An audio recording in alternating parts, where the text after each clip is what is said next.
Hello guys and welcome. Today we're back with another conversation video in which David is asking his dad to give him some money because he wants to buy a microscope.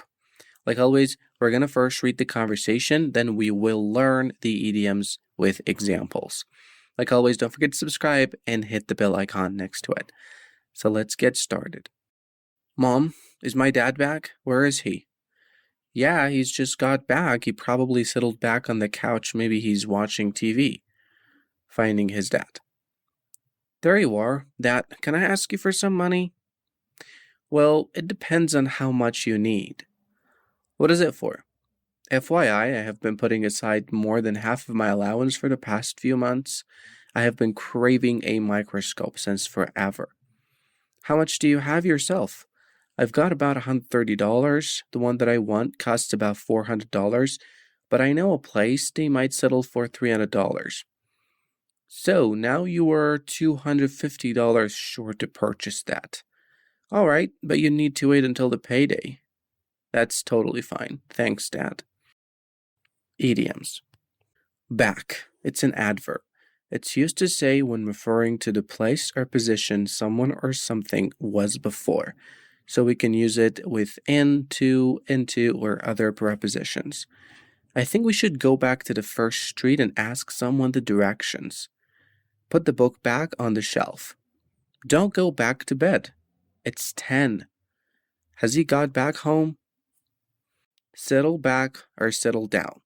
Used when you sit and make yourself comfortable in a position, back refers to lean against something to relax, and down generally refers to sit in a comfortable position.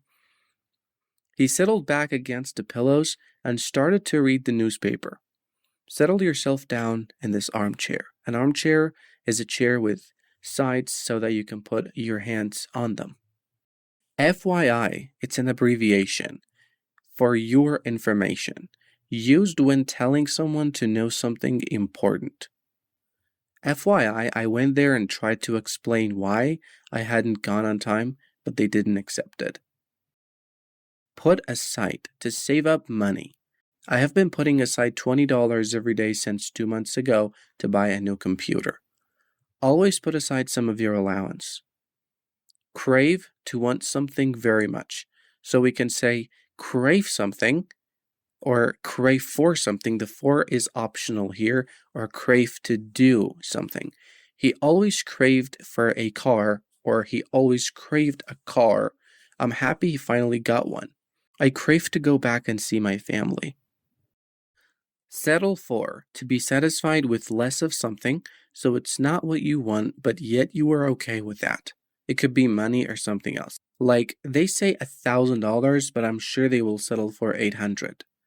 We have no choice. We have to settle for less than what we expected. Short. To be short of something means not to have enough of that. I'm short of money this month. Can I borrow some from you? I'm $50 short. I'll buy it next week. In those days, money was short. So that's it, guys. I hope you liked the video. Don't forget to leave me a thumb up and share it with your friends to improve your English. Have a great day.